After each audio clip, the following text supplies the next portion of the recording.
Hey guys, what is up? It is me, Pagey, here once again with another video on The Flash. So over the tenure of The Flash as a series on TV, rankings have always been a thing that pop up between seasons or just after a certain amount of episodes or a crossover airing and people rank them, things like that. But now with the show over, there is a debate on what is the best of the best, whether that is over the entire series when it comes to particular seasons, or when talking about specific seasons, what are the best episodes within them? And in this video, I decided to focus in on season 1 of The Flash, start at the beginning, makes sense, and not give my individual rankings on my own personal bias or what my opinion, and not specifically how IMDb ranks them as a whole, but by taking the highest ranking of each episode and basing it off the percentage of IMDb users that voted for that option. So if an episode had 50% for 7 out of 10, that would be their ranking, a 7 out of 10, and then they are ranked amongst those other 7 out of 10s based off their percentage.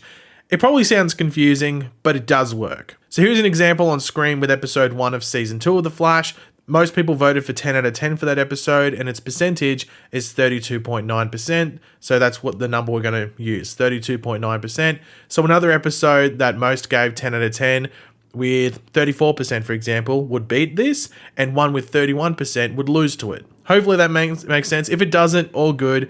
You don't really have to understand it too well. Just enjoy the rest of the video with the rankings. But of course, throughout the video, be sure to let me know in the comment section down below your thoughts on this. Do you agree with the rankings? Because it does change it up a bit in some areas in regards to what would normally be seen as the better episodes, which sort of surprised me to an extent, but also, I guess, makes it worthwhile changing up how things were ranked. But yeah, let me know in the comment section down below if any sort of rankings surprised you. Of course, if you're going to enjoy the video, it will be awesome if you could drop a like on it as well. So as you'd expect, we are going to go from lowest rated overall to highest rated. That makes sense. So that will start us off at number 23, the lowest rated episode overall. And that is episode 5, Plastique, which had 30% at 8 out of 10. Now, I wasn't too sure if that's actually was considered the worst episode or what is the lowest rated episode of season 1. But it's also an episode I don't really see people talking too much about, so I guess it sort of makes sense that it would be down the lower end. And number 22 was episode 3, Things You Can't Outrun, which had 30.8% at 8 out of 10. Number 21 was episode 11, The Sound and the Fury, with 29.8% of the votes at 10 out of 10. Number 20 was episode 10, Revenge of the Rogues, which had 31% of the votes at 10 out of 10. This was probably my first surprise of the list, I think, and that's at number 19, might I say. Episode 2, Fastest Man Alive, had 31.5% at 10 out of 10. And it's still a 10 out of 10 with 31.5%, but it's still surprising that it's on the lower end of the spectrum with season 1, might I say. Just usually those first, 2 or 3 episodes of a season are usually up there. At number 18, we actually had episode 18, otherwise entitled All-Star Team Up, which also had 31.5% out of 10 out of 10. Now, episode 18 and episode 2 have the same percentage of 10 out of 10s at 31.5%, and they also have the same overall rating, which I think was 8.2. So I did rank them by the percentage of 9 out of 10s. So episode 18 had 19.6% of 9 out of 10s, this beating episode 2, which only had 19.1% of 9 out of 10. So that's how I distinguish them. At number 17, we have episode 12, Crazy For You, with 32.6% at 10 out of 10. And number 16 had episode 16, Rogue Time, with 32.6% as well at 10 out of 10. So similar to the other conundrum before, episode 12 and 16 have the same percentage of 32.6%. So I rank them according to the overall ranking. So episode 16 has 8.3 out of 10, beating episode 12, which has an 8.2 out of 10 overall. So that's how we divided them up. Next up at number 15, we have episode 7, Power Outage, which I'm surprised is this high because, at least not, compared to the other ones, because I kind of remember this episode. But this had 33.5% of its votes at 10 out of 10. At number 14 was episode 6, The Flash is Born, which had 33.7% of its votes at 10 out of 10. At number 13, we had episode 21, Grodd Lives, which had 34.6% of its votes at 10 out of 10, which I was sort of surprised by. I thought this episode might have been a bit higher up. Because it was that really cool Gorilla Grodd episode, but yeah, it's down here, I guess. At number 12, we had episode 13, The Nuclear Man, which had 36.6% of its votes at 10 out of 10. Episode 11 had episode 1, The Pilot, which once again also sort of surprised me, with 36.8% of its votes at 10 out of 10. I just thought this episode would be a bit higher. At number 10, we had episode 4, Going Rogue, which had 37.2% of its votes at 10 out of 10. Number 9, episode 14, Fallout, which had 43.4% of its votes at 10 out of 10. And as you can see, we're starting to bump up numbers here pretty quickly because we're getting to the higher echelon or the cream of the crop of season 1. At number 8, we had episode 19, which is Who is Harrison Wells, which had 49.9% of its votes as a 10 out of 10. Number 7 had episode 17, Tricksters, with 52.6% of its votes at 10 out of 10. Number 6 was episode 22, Rogue Air, with 55.4% of its votes at 10 out of 10. Number 5 was episode 8, the first ever Arrowverse crossover, Flash vs. Arrow, with 61.5% of its votes being a 10 out of 10. At number 4, we had episode 9, the mid-season finale, The Man in the Yellow Suit, which had 65.5% of its votes at 10 out of 10.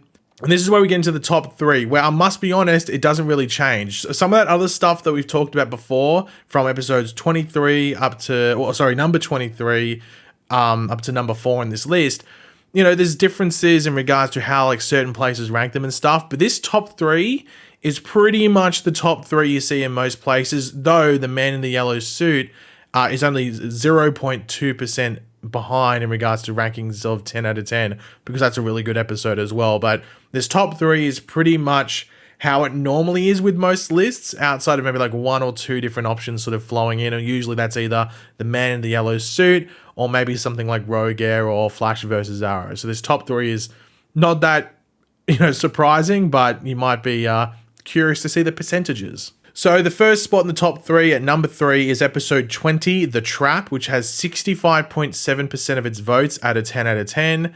This is followed at number 2 by the season 1 finale, episode 23, otherwise entitled Fast Enough, has 78.4% of its votes at 10 out of 10. So quite a jump from episode 20, or the third option. It goes up over 10%, 13.3%. Oh no, it goes 12.7%, might I say. Let's do some quick math. I am become Einstein. So yeah, 12.7% quickly has a jump there from the third option of episode 20. But at number 1, you probably already know what it is. You probably might have already knew what was going to be going into this, but it's not that high, much of a difference percentage-wise. It's actually very close, within 2.5%. And at number 1, we have episode 15, Out of Time.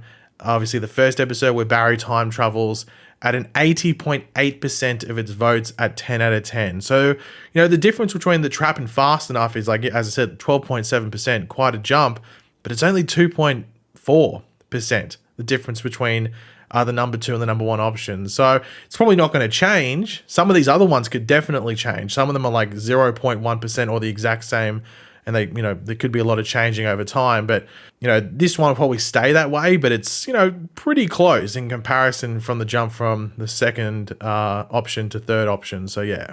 Now you might be sitting there and wondering, well, hold on. Okay, that list is all good. Obviously that top 3 is usually what most people would put as the top 3, but overall in this list, does this differ from the overall ranking when you just go to IMDb by their overall numbers? And the answer to that is yes. So the first example is Flash vs. Arrow is actually higher ranked overall than The Man in the Yellow Suit. So if we went off the normal ranking, Flash vs. Arrow would be in the number 4 position, and Man in the Yellow Suit would go down to number 5. But in this ranking, Flash vs. Arrow is at 5, Man in the Yellow Suit is at 4. Tricksters is also higher ranked overall than Rogue Air in overall rankings, but is behind it at number 7, and Rogue Air is at number 6 in this list. So there's another example. And another final example of being higher in the list is that The Nuclear Man, which is at number 12 on this list that I've curated, would be at number 10 if it was based off the IMDb's overall numbers. So I don't know which gives off the most accurate rankings, but I am basing it off what people gave it the most. And I'm sort of taking out the lower 1 to 4 out of 10 rankings, which can be very trollish, especially when you go on there. There is some ones where 10% are voting for 1 out of 10. Hardly any episode of TV is a 1 out of 10, especially in something like The Flash season 1. So you just know their troll ratings. So I think this list, maybe, I'm being biased to myself, is a better way to put it. But you might disagree. But yeah, guys, thanks for watching. If you enjoyed it, let me know in the comment section down below. I'd be happy to sort of curate this for all the seasons leading up to season 9, maybe even the Arrowverse as a whole, and see what we can do there. I wouldn't do them all in a row, but, once every 2 weeks or something, we might do a video like this. But yeah, let me know in the comments if you enjoyed and you found it interesting. If you disagree with it, also let me know in the comment section down below where you think certain episodes should be and all that stuff. And yeah, if you enjoyed the video, it would be awesome if you drop a like on it to show support. And of course, if you are new to the channel, make sure to subscribe, and I'll catch you guys later. Goodbye.